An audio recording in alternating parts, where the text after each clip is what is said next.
घूंघट पार्ट 5। अब तक हमने देखा कि पंचायत के फैसले के अनुसार घर की सारी औरतें खंडहर में रह रही है। अब देविका के सामने सबसे बड़ी चुनौती ये है कि घर की औरतों को आत्मनिर्भर कैसे बनाया जाए। देविका ये सब सोच ही रही थी कि तभी उसकी नज़र मिट्टी के बर्तनों पर गई। अरे, ये इतने सुंदर सुंदर मिट्टी के बर्तन किसने बनाए हैं? ये बर्तन तो माँ जी और चाची जी ने बनाए हैं।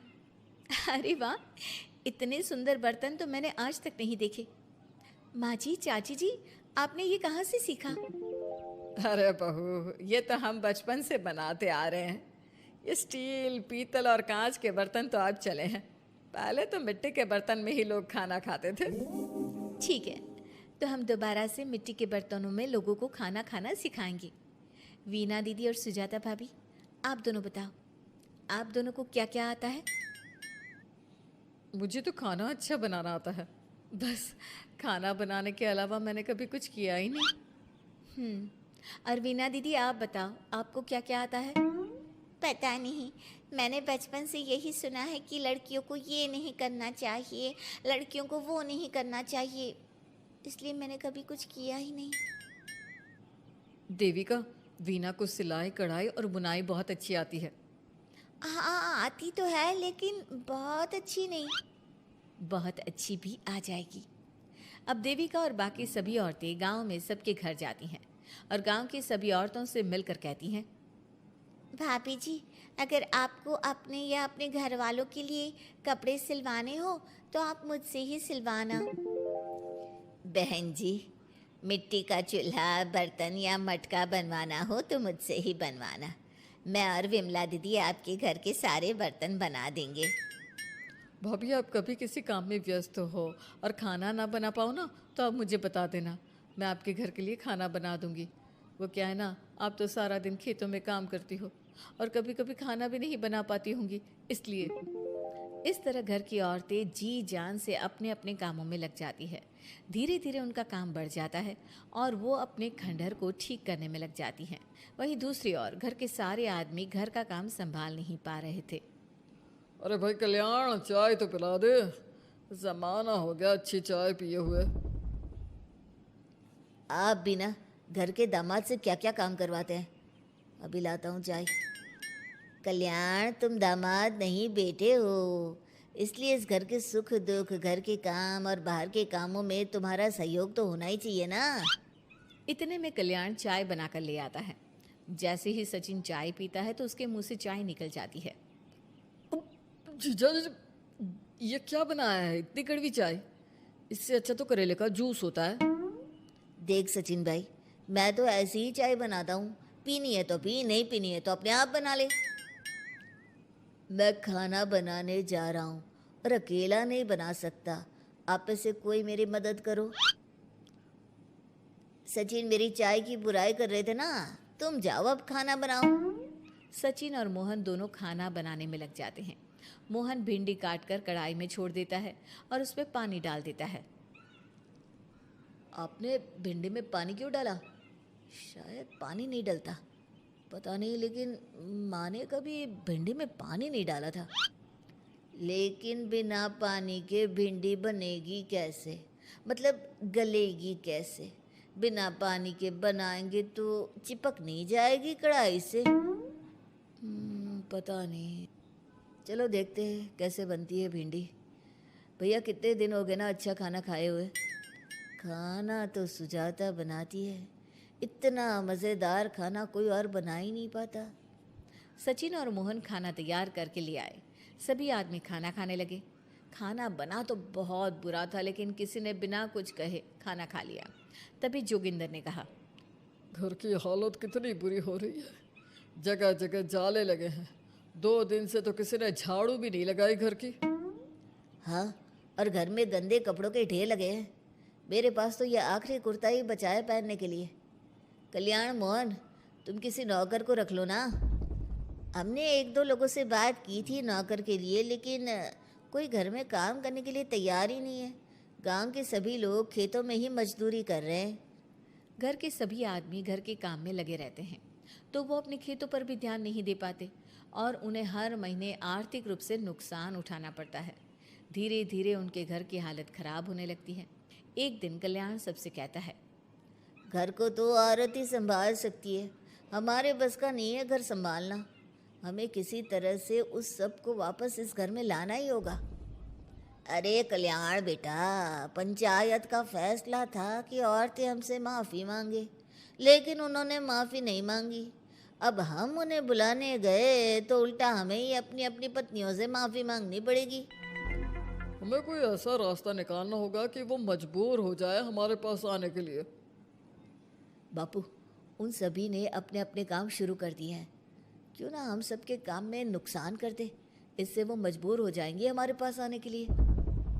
भैया, ये कैसी बात कर रहे हो?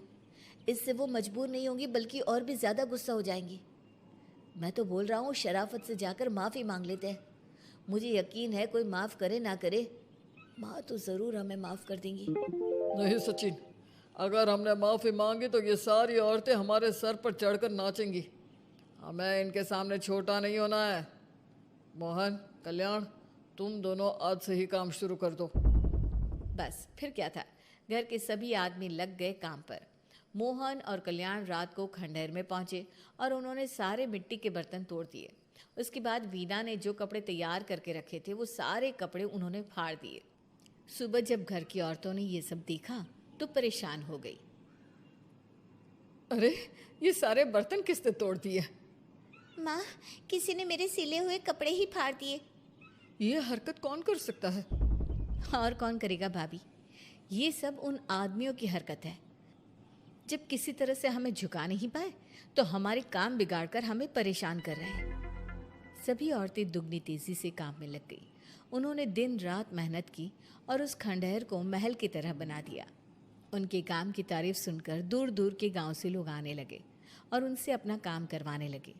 एक दिन सभी औरतें बैठकर खाना खा रही थी, तभी विमला ने देविका से कहा, देविका, हम कभी सोच भी नहीं सकते थे कि हम अपनी मेहनत से अपने लिए इतना बड़ा और इतना अच्छा घर बना लेंगे। देविका बहू, आज हमें इस बात का एहसास हो रहा है कि हम तो सिर्फ सांस ले रहे थे, जीना तो हमें तुमने सिखाया है। मुझे तो अब भी यकीन नहीं हो रहा कि मेरे पति की पहचान के अलावा भी मेरी कोई पहचान है। गांव के सब लोग मुझे सिर्फ मोहन की पत्नी के रूप में जानते थे, लेकिन अब सारा गांव मुझे जानता है। देविका, मैं कुछ ही दिन में इस गांव में एक अच्छा सा होटल खोल लूँगी। और मैं एक बुटीक खोलूँगी। मैं यहाँ गांव की लड़कियों के लिए एक स्कूल खोलना चाहती हूँ, यही मेरा सपना है। सभी औरतें खाना खाकर सो जाती है। रात बहुत ज़्यादा हो गई है, लेकिन देविका को नींद नहीं आ रही थी। तभी उसे किसी के कदमों की आवाज़ सुनाई दी। पहले तो देविका थोड़ी डर गई, लेकिन उसने हिम्मत करके उठकर देखा तो उसके सामने सचिन खड़ा था। सचिन, तुम यहाँ क्या कर रहे हो? कहीं तुम मेरा कोई नुकसान तो करने नहीं आए? मेरे पास तो किताबों के अलावा कुछ नहीं है, फाड़ना चाहो तो फाड़ सकते हो। देविका, मैं तुम्हारा कोई नुकसान करने नहीं आया हूँ, बस तुमसे माफ़ी मांगने आया हूँ। क्या? रात के अंधेरे में चोरों की तरह तुम मुझसे माफ़ी मांगने आए हो? प्लीज़ देविका, माँ और चाची को समझाओ कि वो बापू और चाचा जी से माफ़ी मांग ले और तुम सबको लेकर घर आ जाए। सचिन, तुम भी तो अपने बापू और चाचा को अपने साथ ला सकते थे ना, और माँ और चाची से माफ़ी मंगवा सकते थे ना। प्लीज़ देविका, मुझे माफ़ कर दो और घर चलो। कैसे माफ़ कर दूँ सचिन? तुमने मुझे मरने के लिए छोड़ दिया। अगर माँ और चाची हिम्मत करके मुझे अस्पताल ना ले जाती तो आज मैं और मेरा बच्चा जिंदा ना होते। ना तुम मुझे अस्पताल में देखने आए और ना ही अस्पताल से आने के बाद मेरा हाल चाल पूछा। मुझे तो छोड़ो, तुमने अपने बच्चे का चेहरा तक नहीं देखा और तुम मुझसे उम्मीद कर रहे हो कि मैं तुम्हें माफ़ कर दूँ? कभी नहीं सचिन। देखो देविका, हम सबको बहुत नुकसान हो रहा है। घर के काम की वजह से हम बाहर के काम पर ध्यान नहीं दे पा रहे। घर और जिंदगी दोनों अस्त व्यस्त है। वो इसलिए कि तुम सब आदमी संगठित नहीं हो, अपना दिमाग और ऊर्जा हमें परेशान करने में लगा रहे हो। और हम औरतें संगठित हैं, हम अपना दिमाग और ऊर्जा अपनी प्रगति में लगा रहे हैं। इसलिए हमने खंडहर को भी महल की तरह कर दिया और तुम्हारी हवेली खंडहर की तरह लगती है। सचिन देविका से बार बार माफ़ी मांग रहा है। क्या सचिन को अपनी गलती का सच में पछतावा है या फिर ये घर के आदमियों की कोई नई चाल है? ये जानने के लिए आपको हमारे आने वाले एपिसोड का इंतज़ार करना होगा। और हाँ, कमेंट करके हमें ये भी ज़रूर बताइए कि क्या देविका को सचिन को माफ़ कर देना चाहिए? क्या उसे सब कुछ भूलकर सचिन के साथ अपना घर बसाना चाहिए या फिर सचिन को भूल जाना चाहिए? पार्ट 6। अब तक हमने देखा कि रात के अंधेरे में चुपके से सचिन देविका से माफी मांगने जाता है, लेकिन देविका कहती है, सचिन, मेरे लिए सबसे बड़ी चीज मेरा आत्मसम्मान है, इसलिए मैं तुम्हें माफ नहीं कर सकती। अब तुम यहां से जा सकते हो। देविका, एक बार मुझे मेरे बच्चे से तो मिलने दो, मैंने अभी तक उसे देखा भी नहीं है। कौन सा बच्चा सचिन? वही बच्चा जिसे तुमने और तुम्हारे बाप ने अपने घर के अंदर तक नहीं घुसने दिया। आज अचानक बच्चे की याद कैसे आ गई? देखो सचिन, चले जाओ यहां से। मेरे बच्चे के सामने और मेरे सामने फिर कभी मत आना। सचिन जब घर जाता है तो घर के सभी आदमी उसे डांटने लगते हैं। इतनी रात को कहाँ गया था सचिन? देविका से माफी मांगने। तुझे शर्म नहीं आई अपनी बीवी से माफी मांगते हुए? घर की इज्जत का कुछ ख्याल है कि नहीं? लेकिन चाचा जी, आखिर अपनी ही पत्नी से माफी मांगने में कैसी शर्म? लो जी लो, नवाबजादे पूछ रहे हैं कि कैसी शर्म। अरे मुझे अभी तक यह समझ में नहीं आता कि देविका तेरी पत्नी है या तू देविका की पत्नी है। जीजा जी, पति पत्नी एक समान होते हैं और माफी मांगने से कोई छोटा बड़ा नहीं होता। काश मैंने पहले अपनी पत्नी का साथ दिया होता। आज मैं आखिरी बार आपको समझा रहा हूं कि आप सब भी अपनी पत्नियों से माफी मांग लो। देविका ने तो मुझे माफ नहीं किया, शायद माँ, चाची, भाभी और दीदी ही आप सबको माफ कर दे। सचिन सभी को समझाने की बहुत कोशिश करता है, लेकिन कोई भी उसकी बात नहीं सुनता। वहीं दूसरी ओर सुजाता के हाथ का बना खाना सारे गांव में फेमस हो गया था, तो उसने एक बहुत अच्छा सा होटल खोल दिया। देविका, मैं चाहती हूँ मेरे होटल की सबसे पहली ग्राहक तुम ही हो, क्योंकि तुम्हारी वजह से ही आज मैं अपना खुद का होटल खोल पाई हूँ। क्यों नहीं भाभी, लेकिन भाभी, आपको अब अपने होटल में ना सिर्फ इंडियन खाना बनाना है, बल्कि इटालियन, चाइनीज और फ्रेंच खाना भी बनाना होगा। सुजाता सभी औरतों को अपने होटल का खाना खिलाती है। खाना खाने के बाद कम्मो कहती है, अरे बहू, इतना अच्छा खाना तो मैं भी नहीं बना सकती। तू तो वो हो गई, क्या कहते हैं उसे? मास्टर शेफ चाची जी। हाँ, मास्टर शेफ। बहू, अब तेरा होटल चलेगा नहीं बल्कि दौड़ेगा। हाँ बहू, तूने सच में खाना बहुत स्वादिष्ट बनाया है। अब वीना बेटी, तुझे क्या करना है? अपना बुटीक कब खोलेगी? माँ, कल ही कर देती हूँ। दुकान और सिलाई मशीनों का सारा काम हो गया है और वर्कर भी आ जाएंगे। तो ठीक है, फिर अच्छे काम के लिए देर नहीं करनी चाहिए। देविका, मैं चाहती हूँ कि मेरी दुकान का इनॉग्रेशन तुम करो। आखिर तुम्हारी वजह से तो मेरा बुटीक खुल रहा है।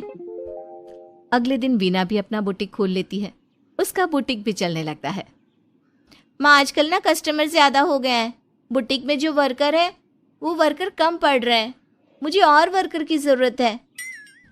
बेटी, गांव में तो तुझे कोई मिलने से रहा। अच्छे वर्कर तो शहर से ही मिलेंगे। हमें भी कुछ लोगों की ज़रूरत है जो हमारे बर्तन शहर ले जाकर बेच सके। देविका बहू, अब तू ही कुछ कर। ठीक है माँ जी, मैं अपने पापा से बात करती हूँ। वो अखबार में इश्तेहार दे देंगे तो कई वर्कर आ जाएंगे। कम्मो और विमला के बनाए बर्तन भी दूर दूर तक बिकने लगे। सभी औरतें देखते ही देखते बहुत फेमस हो गई। अब देविका ने गांव में अपना स्कूल भी खोल लिया। सभी गांव की लड़कियां स्कूल जाने लगी। एक दिन देविका ने सभी से कहा, माँ जी, मैंने स्कूल तो खोल लिया है और गांव की लगभग सारी लड़कियां भी आ रही हैं, लेकिन कल से आप सब भी आएंगी, गांव की सभी औरतों के साथ। देविका बहू, कैसी बात कर रही है तू? इस उम्र में हम स्कूल जाते हुए अच्छे लगेंगे क्या? माँ जी, पढ़ने की कोई उम्र नहीं होती और आप सबको मैंने कितना कुछ तो सिखा दिया है। अगर आप सब स्कूल पढ़ने आएंगी तो इससे गांव की सभी औरतों को हिम्मत मिलेगी। लेकिन बहू, अब हमें पढ़ने की क्या जरूरत? अब तो हम बूढ़े हो गए हैं। चाची जी, ज़रूरत है पढ़ने की, और पढ़ने की कोई उम्र नहीं होती। अब देविका लड़कियों को पढ़ाने के साथ साथ गांव की औरतों की शिक्षा पर भी ध्यान देने लगी। कुछ दिन में घर की सभी औरतों के बारे में राज्य के बड़े बड़े मंत्रियों को पता चला और वो सीधा उनके गांव उनसे मिलने पहुंचे। देविका जी, आपकी वजह से पूरे गांव का नाम रोशन हो गया है। जगह जगह आपके घर की सभी औरतों की तारीफ हो रही है। हाँ देविका जी, आप सभी के बारे में सुनकर हम अपने आप को रोक नहीं पाए और आपसे मिलने आ गए। देविका जी, हम आपको और आपके घर की सभी औरतों को सम्मानित करना चाहते हैं और आपके स्कूल के लिए डोनेशन भी देना चाहते हैं। इस तरह मंत्री और गांव के सभी लोग देविका के साथ साथ उसके घर की सभी औरतों को प्रतीक चिन्ह देकर, फूलों की माला पहनाकर और शॉल देकर सम्मानित करते हैं। इसके अलावा देविका के स्कूल के लिए भी बहुत पैसा देते हैं। जिस पंचायत ने देविका के खिलाफ फैसला सुनाया था, उस पंचायत को अपने फैसले पर आज पछतावा हो रहा था। उधर घर के आदमियों की हालत और भी खराब हो रही है। बापू, चाचा जी, अब सचिन ने आपको समझाया था कि सबसे माफी मांग लेते हैं, तब आपने हमारी बात नहीं सुनी। अब देखिए, सभी का राज्य में कितना नाम हो रहा है। खुद मंत्री जी उनको सम्मानित करने आए हैं। बापू, मोहन और सचिन ठीक कह रहे हैं। हमारी हालत तो दिन पे दिन खराब होती जा रही है। ना तो हम घर का कोई काम कर पा रहे हैं और ना ही बाहर का। तुम लोग ज़रूरी बात सबसे आखिर में बताते हो। ये बात तुम लोग पहले भी तो बता सकते थे। भैया, हमें सबसे माफ़ी मांगनी चाहिए और सबको यहाँ बुला कर लाना चाहिए।